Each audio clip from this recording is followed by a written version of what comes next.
Welcome to this journey through one of the most audacious insurance frauds in American history. Before we begin, I invite you to leave in the comments where you are watching from and the exact time when you are listening to this narration. We are interested in knowing what places and at what times of day or night these stories reach you. Special Agent Raymond Johnson of the Federal Bureau of Investigation held the Polaroid photograph between his thumb and forefinger on June 15, 1978, and felt his hands start to shake. The photograph weighed almost nothing, just a piece of instant film, light as paper, no thicker than a playing card. But the implications of what it showed weighed on Johnson like a concrete block sitting on his chest, making it hard to breathe. The woman in the photograph was smiling. She sat in the driver's seat of a light blue Chevrolet Impala at a gas station somewhere in Arizona, her sunglasses pushed up on her head, her left hand resting on the steering wheel with a gold wedding band visible on her ring finger. Behind the car, a sign read, Arizona, Highway 66. Mountains stretched across the horizon. The photograph looked recent. The colors were bright, the focus was sharp, and the woman in the photograph had been dead for 3 years. Johnson set the Polaroid down on his desk and walked to the window of his office in the Chicago FBI field office. His hands were still shaking. Outside, the city stretched in all directions under a hot June sun. Traffic moved slowly on the streets below. People walked to lunch, carrying briefcases and purses, thinking about normal things. None of them knew that in a manila envelope with no return address, postmarked Phoenix, someone had just blown open a case that had been closed for 32 months. Diana Parker. Johnson closed his eyes and tried to remember everything he knew about her. The case file was somewhere in the archives. He had reviewed it 6 months ago during a routine audit of insurance fraud investigations. Closed case, death by vehicular accident, body burned beyond recognition but identified through dental records, $500,000 life insurance payout to husband Michael Parker. No evidence of fraud detected. Investigation concluded October 1975. And now this photograph, taken 2 weeks ago based on the development marks on the film border, mailed from Phoenix 4 days ago, delivered this morning, anonymous. Johnson walked back to his desk, picked up the phone, and dialed the extension for Special Agent Linda Martinez. She answered on the first ring. Linda, this is Ray. I need you in my office right now. Do not ask questions. Just come. Martinez arrived 3 minutes later. She was 42 years old, 20 years with the Bureau, and she could read Johnson's face well enough to know that whatever he had found was serious. She closed the door behind her without being asked. What happened? Martinez said. Johnson handed her the Polaroid. Martinez looked at it for 5 seconds, then looked at Johnson with confusion. I do not understand. Who is this? Her name is Diana Parker. She died in a car accident in August 1975. We closed the case 3 months later. No fraud detected. Her husband collected $500,000 from National Life Insurance. Martinez looked at the photograph again. Her expression changed from confusion to shock. This photograph was taken 2 weeks ago, Johnson said. I checked the development marks. The film is fresh. The location is Arizona. And the woman in that photograph matches Diana Parker's physical description exactly, including a distinctive mole on her left cheek. Martinez sat down slowly in the chair across from Johnson's desk. She did not take her eyes off the Polaroid. Show me the file, she said. Johnson pulled the case file from his desk drawer, where he had retrieved it 20 minutes earlier after opening the envelope. He spread the documents across the desk. Diana Parker's driver's license photo, the police report from the accident, the coroner's report, the dental identification, the insurance claim form, and most painfully, a photograph from the funeral showing 3 children standing beside a casket. Martinez picked up the funeral photograph and stared at it. 2 girls and a boy. The older girl looked about 13. She had her arm around her younger sister, who was maybe 11. The boy looked 8 or 9. All 3 were crying. Behind them stood Michael Parker, Diana's husband, his face a mask of grief.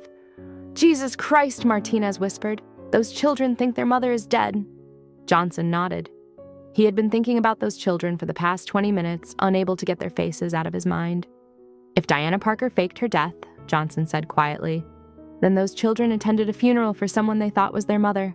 They cried at the grave. They mourned. They probably still visit that grave on birthdays and anniversaries. And their mother has been alive the whole time, living in Arizona, driving around in a blue Chevrolet, smiling for photographs. Martinez set the funeral photo down carefully, as if it might break. Her hands were shaking now, too. Whose body did they bury? She asked. That is what we need to find out, Johnson said. Martinez stood up and walked to the window, her back to Johnson. She stood there for a long moment, looking out at the city. When she finally spoke, her voice was tight. Ray, if this is real, if Diana Parker actually faked her death and collected $500,000 in insurance money, then she committed fraud, conspiracy, probably murder, or at minimum unlawful disposal of a corpse. And her husband was involved. He identified the body. He collected the money. This was not something she could do alone. I know, Johnson said. Martinez turned around, and someone just handed us evidence of all of it. Who? Why? Why now, 3 years later? Johnson picked up the manila envelope and showed it to Martinez. No return address, postmarked Phoenix, typed address label from an old manual typewriter. No note, no explanation, just the photograph. Someone wants us to find her, Johnson said. Someone wants this exposed, and whoever sent this knows enough about Diana Parker to recognize her, photograph her, and mail that photograph directly to the FBI fraud division with my name on it. Martinez walked back to the desk and picked up the Polaroid again. She examined it more carefully this time, looking at the background details, the gas station, the highway sign, the mountains, the license plates on the car. We can find this location, Martinez said. That gas station is specific. The highway marker narrows it to maybe a 100-mile stretch. The mountains in the background will help. If we get this to our Phoenix office, they can probably identify the exact spot within 24 hours. Johnson nodded. I already called Phoenix. They are sending an agent to pick up a high-resolution copy this afternoon. But Linda, even if we find the location, that does not mean we will find Diana Parker. She could be anywhere by now. That photograph was taken 2 weeks ago. She could have left Arizona. She could be in Mexico. She could be anywhere. Martinez set the Polaroid down and looked at Johnson directly. Or she could still be there, Martinez said. If she has been living in Arizona for 3 years, she probably feels safe. She probably thinks she got away with it. People who feel safe do not run. They stay. They build lives. They get comfortable. Johnson thought about that. Martinez was right. Diana Parker had been dead for 3 years. The investigation was closed. The insurance money was spent. If she felt secure, if she believed she had escaped justice, then she would have no reason to hide. She would live openly, work, make friends, maybe even remarry under a different name. We need to go to Arizona, Johnson said. We need to find that gas station.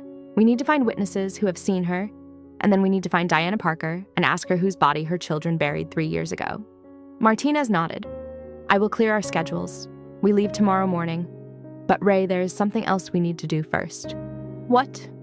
We need to call Graceland Cemetery in Chicago and confirm that someone is actually buried in Diana Parker's grave. Johnson felt his stomach drop. He had not thought of that. What if the grave was empty? What if the entire funeral had been theater? But no, that did not make sense. Too many people had been involved. The police, the coroner, the funeral home. Someone had to have died. Someone had to be in that grave. Johnson picked up the phone and dialed information. He got the number for Graceland Cemetery and called. A woman answered after 3 rings. Graceland Cemetery, how may I help you? This is Special Agent Raymond Johnson with the Federal Bureau of Investigation. I need to confirm the location of a burial. The name is Diana Parker. Date of death, August 9th, 1975. There was a pause while the woman checked her records. Yes, sir, we have that record. Diana Louise Parker, plot number 47, section 12, interment date August 14th, 1975. Has anyone visited that grave recently? Johnson asked. The woman hesitated. Sir, we do not keep records of visitors unless they request special services. But I can tell you that the grave is well maintained. Fresh flowers are placed regularly. Someone cares for it. Johnson thanked her and hung up. He looked at Martinez. The grave exists, someone is buried there, and someone still visits. Martinez picked up the Polaroid one more time. She studied Diana Parker's face, the smile, the sunglasses, the casual pose of a woman who felt free. Then whose body is in that grave? Martinez asked quietly. Johnson stood up and walked to his filing cabinet. He pulled out a map of Arizona and spread it across his desk.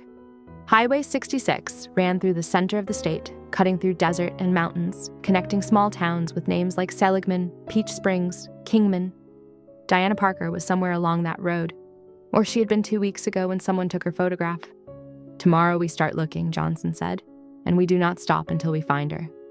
Martinez folded the map and handed it back to Johnson.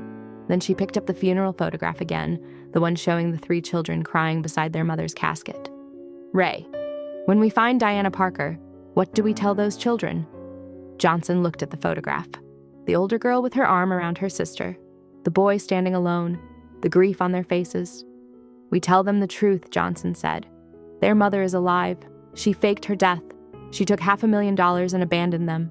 And then we arrest her and make sure she pays for what she did." Martinez nodded slowly. She set the photograph down and walked to the door. Before leaving, she turned back to Johnson. "Whoever sent us that Polaroid," she said, "they did not do it because they care about justice. They did it because they want revenge. Someone close to Diana Parker betrayed her, someone who knows where she is and wants her destroyed. When we find her, we need to find out who sent that photograph, because that person is part of the story too." Johnson looked at the Polaroid one last time before locking it in his evidence safe. Diana Parker smiled up at him from the driver's seat of her blue Chevrolet. She looked happy, free, like a woman who had escaped something terrible and started over. But she had not escaped. Someone had found her, someone had photographed her, and someone had made sure the FBI knew exactly where to look. Tomorrow morning, Johnson and Martinez would board a plane to Phoenix. They would find that gas station on Highway 66. They would show Diana Parker's photograph to every clerk, every local, every person who might have seen her.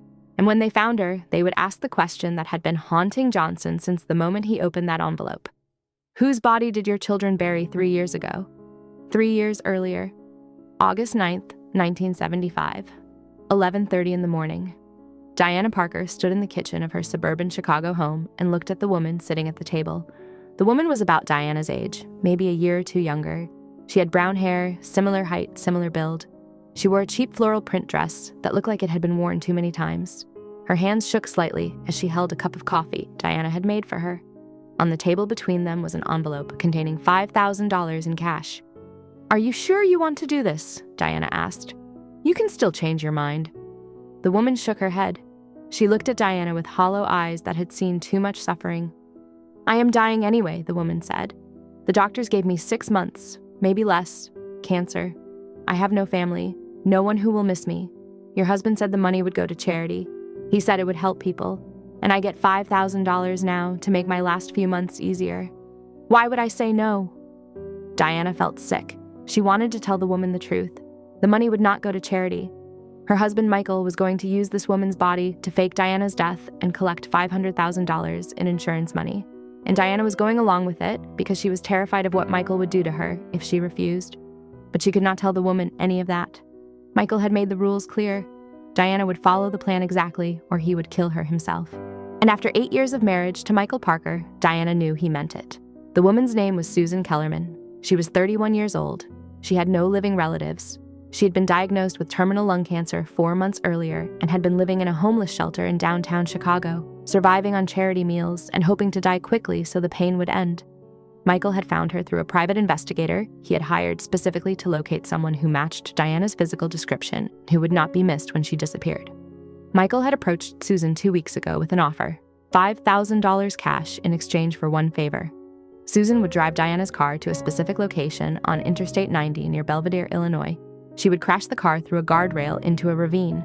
Michael would be waiting at the bottom with gasoline. He would set the car on fire with Susan's body inside. Susan would die in the crash or in the fire, but either way she would die, which she was going to do anyway within 6 months. And the $5,000 would allow her to spend her last weeks in comfort instead of pain. Michael had not told Susan the whole truth. He had told her the insurance money would be donated to cancer research. He had told her she would be saving lives. He had convinced her that her death would have meaning. And Susan, desperate for any kind of purpose in her final days, had agreed. Diana poured more coffee into Susan's cup, even though the woman had barely touched the first cup. Diana's hands were shaking too. In 3 hours, Susan Kellerman would be dead. Diana's life would be over, and 3 children upstairs, currently eating lunch and watching television, would spend the rest of their lives believing their mother had died in a car accident. Diana had not wanted this. She had never wanted any of this, but Michael had planned everything. 6 months ago, he had purchased a $500,000 life insurance policy on Diana without telling her why. A month ago, he had shown her the financial statements for his construction company. They were drowning in debt. Creditors were threatening lawsuits. The business was collapsing. They were going to lose the house, lose everything. And then Michael had shown Diana his plan. She would fake her death. He would collect the insurance money. They would pay off the debts and split the rest. Diana would disappear to Arizona, where Michael had already rented a small house under a false name. She would live there for a few years until the investigation was closed and the attention faded. Then, eventually, she could come back, or start a new life somewhere else. Michael had made it sound simple, clean, victimless. But Diana had known immediately that it was not victimless. Her children would think she was dead. Her parents would mourn. Her friends would grieve. And some stranger, some desperate woman with no other options, would die in her place. Diana had said no. She had refused, and Michael had grabbed her by the throat and slammed her against the kitchen wall hard enough to crack the plaster. He had whispered in her ear, with his face inches from hers, "You will do this. You will follow the plan. Or I will kill you myself and make it look like a suicide. Your children will think their mother was so unhappy she killed herself. They will carry that guilt forever. Is that what you want?" Diana had stopped fighting.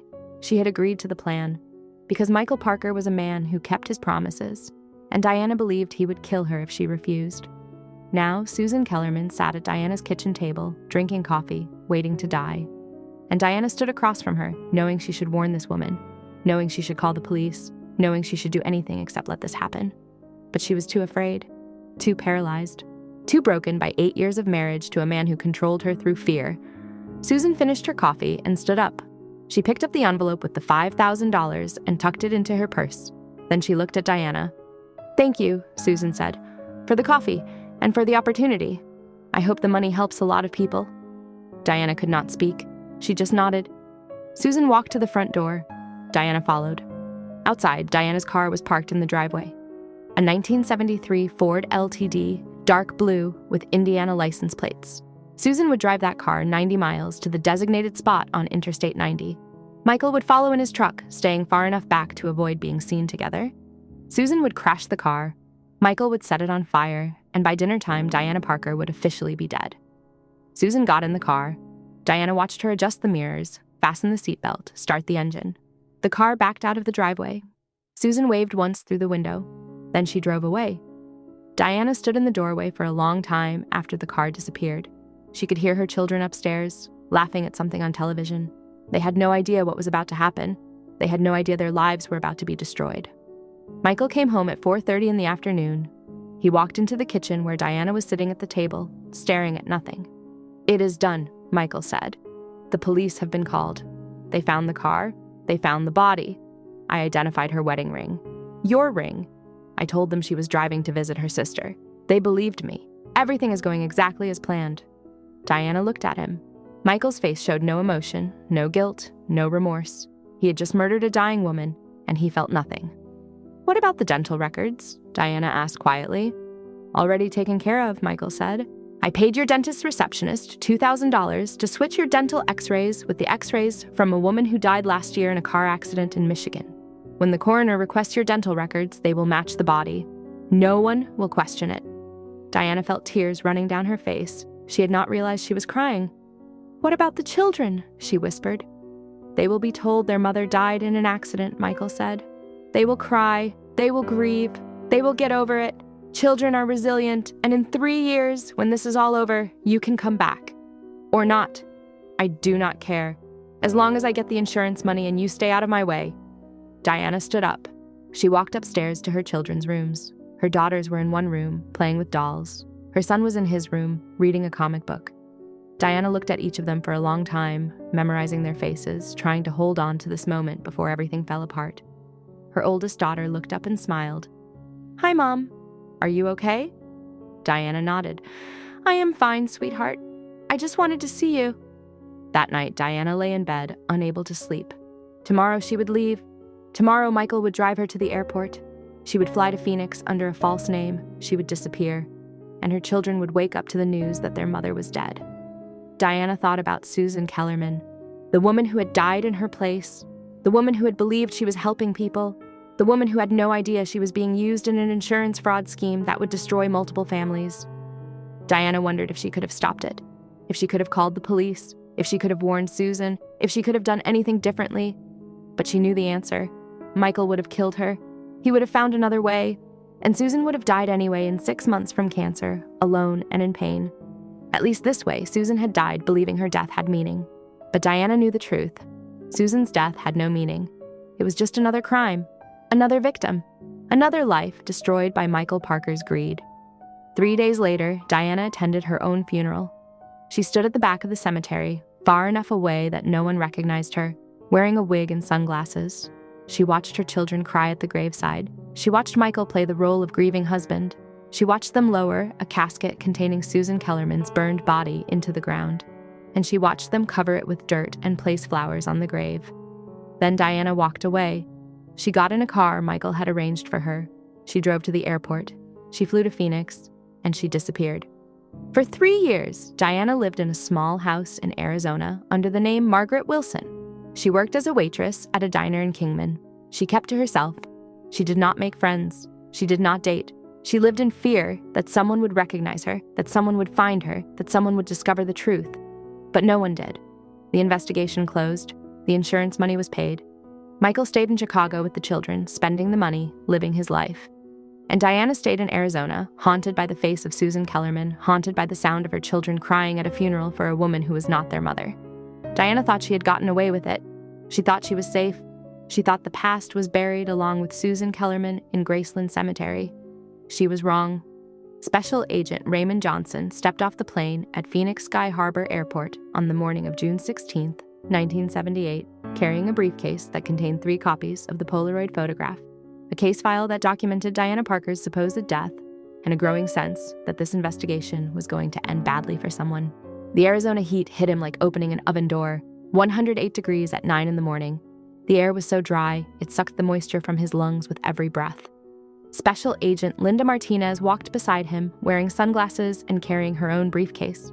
She had spent the entire flight reading through the Diana Parker file, making notes, circling details that did not add up. Now she looked at Johnson with the expression of someone who had just realized the case was bigger and uglier than either of them had anticipated. "The dental records bother me," Martinez said as they walked through the terminal. "Diana Parker's dentist is in Chicago. The body was burned in Illinois. The coroner requested dental x-rays and they matched. But Ray, how easy is it to switch dental records? How much would you have to pay a receptionist to pull one file and replace it with another?" $2,000, Johnson said. "Maybe less if the person is desperate enough." Martinez stopped walking. "You think the dental identification was fake?" "I think we need to verify everything," Johnson said. "When we get back to Chicago, we exhume that body and we do a full forensic analysis, DNA testing, bone structure, chemical analysis, everything. Because if Diana Parker is alive, then someone else is buried in her grave, and we need to know who." They walked outside to the rental car pickup area. The Phoenix FBI field office had arranged for a vehicle and an agent to assist with local coordination. Special Agent Thomas Reeves was waiting for them beside a dark blue Ford sedan. He was in his early 30s, tall and lean, with the kind of weathered face that came from spending too much time in the desert sun. He shook hands with Johnson and Martinez and handed them a folder. "I identified your gas station," Reeves said. "It took 6 hours and calls to every business along Highway 66 between Seligman and Kingman, but I found it. Desert Rose Gas and Service, located 12 miles west of Kingman. Small operation, one owner, man named Frank Hutchins. I called him this morning and told him FBI agents would be stopping by. He is expecting you." "Did you mention why we are coming?" Johnson asked. "No, sir. I told him it was related to an ongoing investigation and we needed to ask some questions. He did not push for details." "Good," Martinez said. "We do not want word getting out that we are looking for someone. If Diana Parker hears the FBI is asking questions, she will disappear." Reeves nodded. "I brought you a map. The drive is about 2 hours from here. Highway 93, north to Kingman, then west on 66. The gas station is on the north side of the road. You cannot miss it. Big sign with a rose painted on it. Only gas station for 20 miles in either direction." Johnson took the map and studied it. The route cut through empty desert, past scattered towns with names like Wickenburg and Nothing. The landscape would be brutal, miles of sand and rock and cactus under a sun that never stopped burning. "Anything else we need to know?" Johnson asked. Reeves hesitated. "Kingman is a small town. Population maybe 8,000. Everyone knows everyone. If Diana Parker has been living in that area for 3 years, people will recognize her. But they might not talk to federal agents. Small town folks tend to protect their own, even if they are protecting a stranger they barely know. You will need to be careful how you approach this." "We will be careful," Martinez said. "But we will also be thorough. If Diana Parker is in that town, we will find her." They left Phoenix at 10 in the morning and drove north through desert that seemed to stretch forever. The road cut through landscape that looked like the surface of another planet. Red rocks, dusty plains, mountains that rose in the distance like broken teeth. They passed through towns that consisted of a gas station, a diner, and a handful of trailers. They saw roadside memorials where people had died in crashes. They saw abandoned cars rusting in the sun. Martinez drove while Johnson studied the case file. He read through the police report from the accident scene. The responding officer had noted that the vehicle had crashed through a guardrail on Interstate 90, rolled down a 30-foot embankment, and caught fire. The fire had been intense, fueled by gasoline from a ruptured tank. The body inside was burned beyond visual recognition.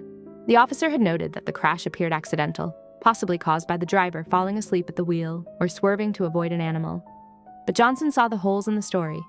The crash had happened in the middle of the afternoon on a clear day. Diana Parker had been driving to visit her sister, a 90-mile trip on a straight highway. Why would she fall asleep? Why would she crash?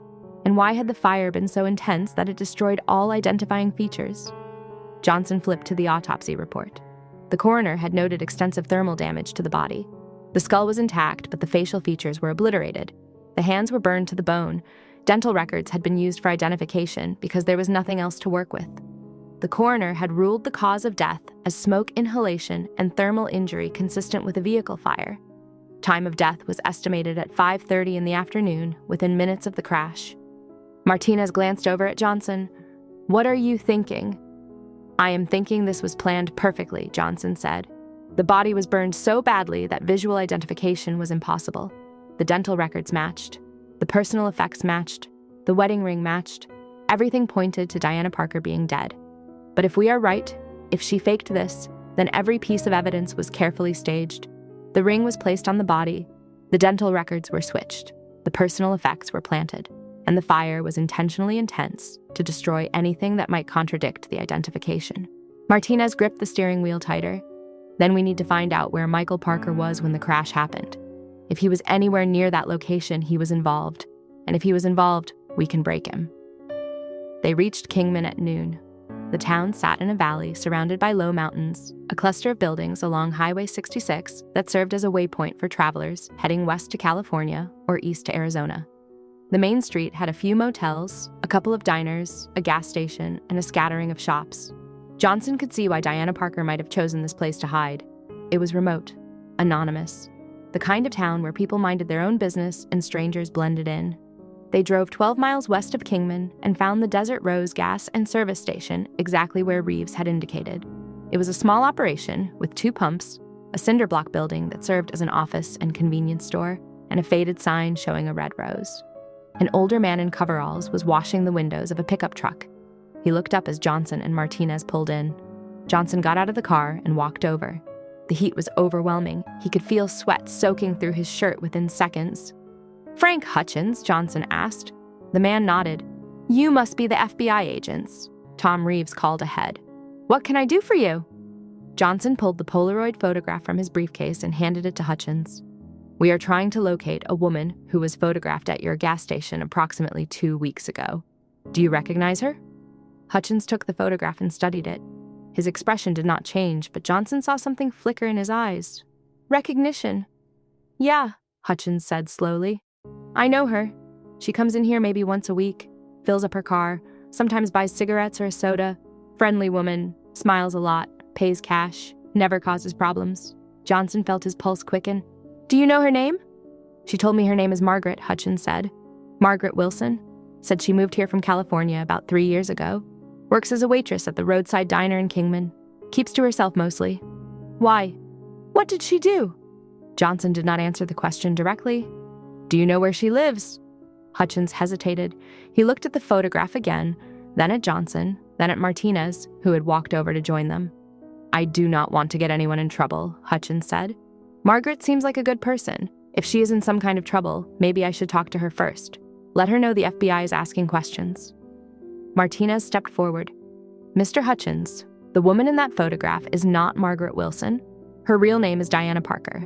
3 years ago, she faked her death in Illinois, collected $500,000 in insurance money, and abandoned 3 children who think their mother is dead. We need to find her, and we need to find her now before she disappears again." Hutchins looked shocked. He stared at the photograph like he was seeing it for the first time. "She has kids?" Hutchins said quietly. "Kids who think she is dead?" "3 of them," Johnson said. 2 daughters and a son. The oldest is 16 now. They visit their mother's grave every year on her birthday. Except it is not their mother in that grave. It is a woman named Susan Kellerman who died so Diana Parker could fake her death and start over. Hutchins was silent for a long moment.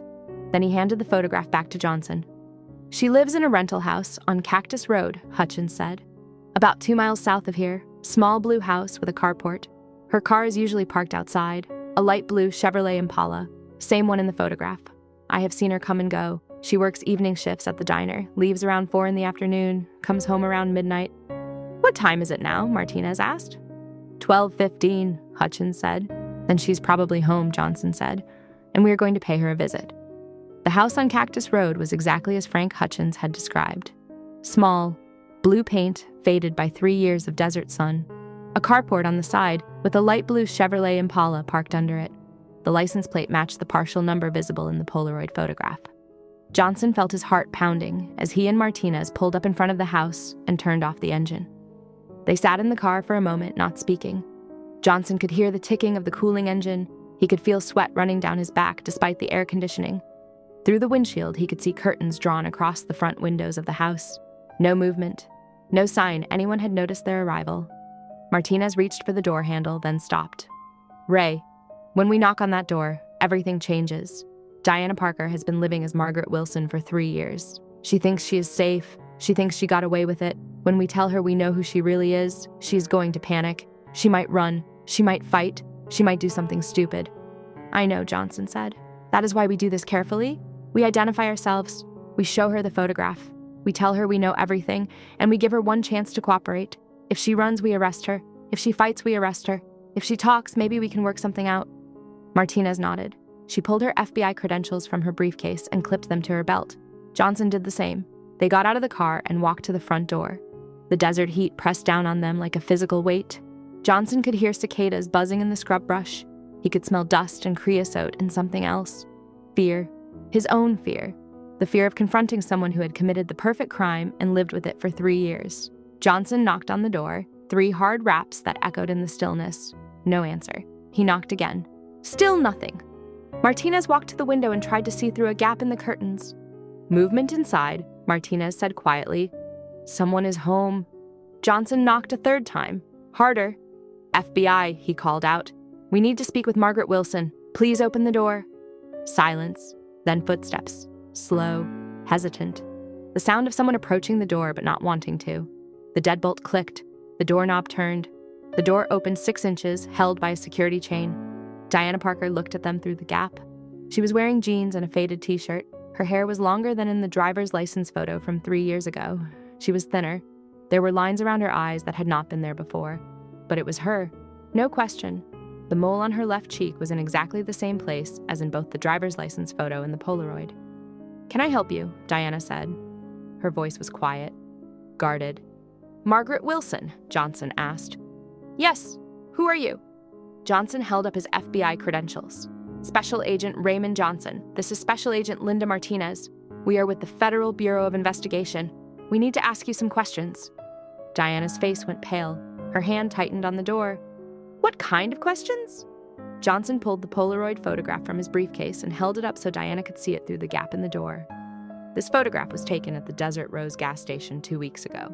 The woman in this photograph is you, but the woman in this photograph is not Margaret Wilson. The woman in this photograph is Diana Louise Parker. Born March 7, 1946, in Chicago, Illinois. Married to Michael Parker in 1967. Mother of 3 children. Officially declared dead on August 9, 1975, after a car accident on Interstate 90 near Belvedere, Illinois." Diana stared at the photograph. Her breathing became shallow. Her face lost all color. For a moment, Johnson thought she might faint. "I do not know what you are talking about," Diana whispered.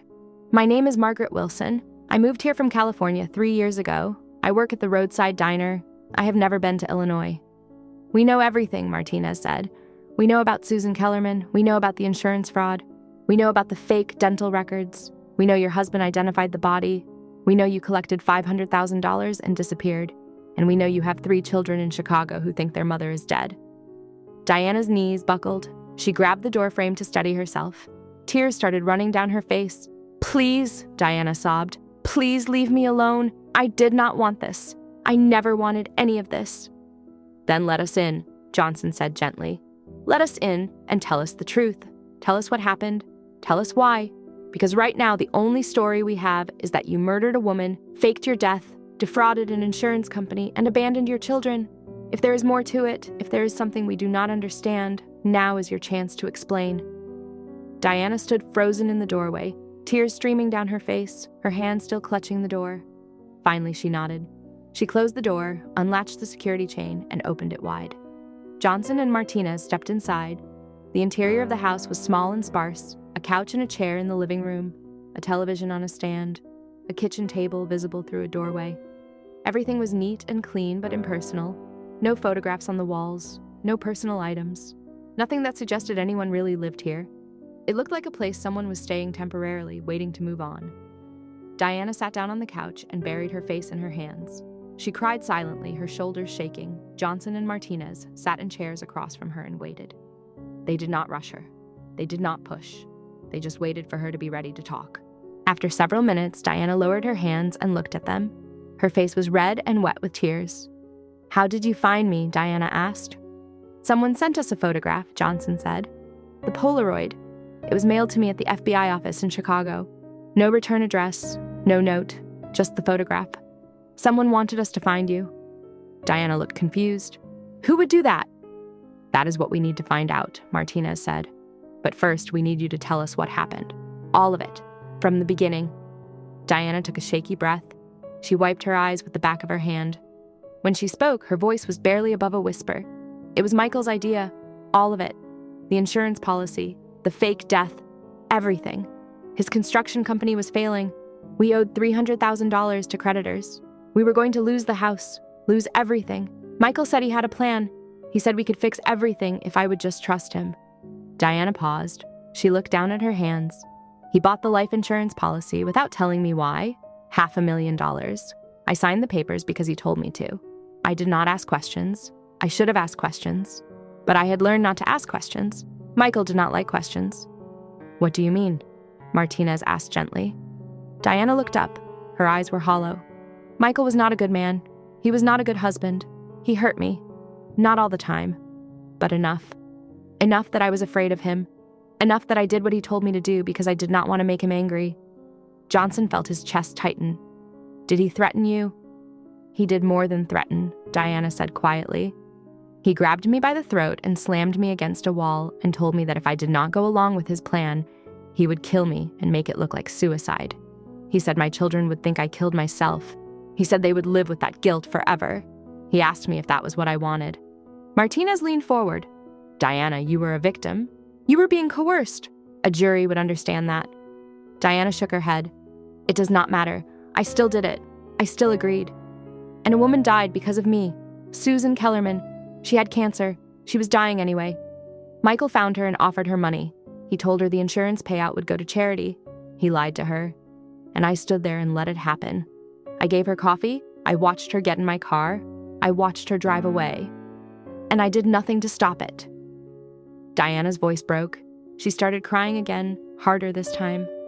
"I thought about calling the police," Diana sobbed. "I thought about warning Susan. I thought about running away with my children. But I was too afraid. Michael said he would find me. He said he would kill me. And I believed him. So I let Susan die. I let Michael burn her body. I let him stage the accident. And I flew to Arizona and started calling myself Margaret Wilson and tried to pretend I was someone else." "But you could not forget," Johnson said quietly. "No," Diana whispered. "I could not forget. Every night I see Susan's face. Every night I hear my children crying at the funeral. Every night I wonder who I have become. I am not Margaret Wilson. I am not Diana Parker anymore either. I am just a ghost. A woman who died 3 years ago and has been haunting herself ever since." Martinez pulled a tissue from her purse and handed it to Diana. Diana took it and wiped her face. "Diana, we need you to come back to Chicago with us," Martinez said. "We need you to tell a prosecutor everything you just told us. We need you to testify against Michael Parker. He coerced you. He threatened you. He murdered Susan Kellerman. He defrauded the insurance company. And he needs to be held accountable." Diana looked terrified. If I go back, if I testify, Michael will kill me. He told me if I ever betrayed him, he would find me and kill me. And he meant it. He is not going to get the chance, Johnson said. We will arrest him before you return. We will put him in custody, and you will be protected. But Diana, you have to make a choice. You can stay here and keep running, keep hiding, keep living as someone you are not. Or you can go home, face what you did, tell the truth, and give your children a chance to know their mother is alive. Diana closed her eyes. Tears continued to stream down her face. When she opened her eyes again, she looked at Johnson with an expression of complete despair. My children will hate me, Diana said. They will hate me for leaving them, for lying to them, for letting them think I was dead. How can I face them after what I have done? You face them by telling the truth, Martinez said. You face them by admitting you made terrible choices out of fear. You face them by asking for forgiveness. It will not be easy. It will be the hardest thing you have ever done, but it is the only way forward. Diana sat silently for a long time. Then she nodded. I will go back, Diana said quietly. I will tell the truth. I will face my children, and I will accept whatever punishment I deserve. Johnson stood up. He pulled handcuffs from his belt. Diana Louise Parker, you are under arrest for conspiracy to commit insurance fraud and accessory to murder. You have the right to remain silent. Anything you say can and will be used against you in a court of law. Diana stood and held out her wrists. Johnson cuffed her gently. She did not resist. She just stood there, tears running down her face, looking like a woman who had finally stopped running from something she could never escape.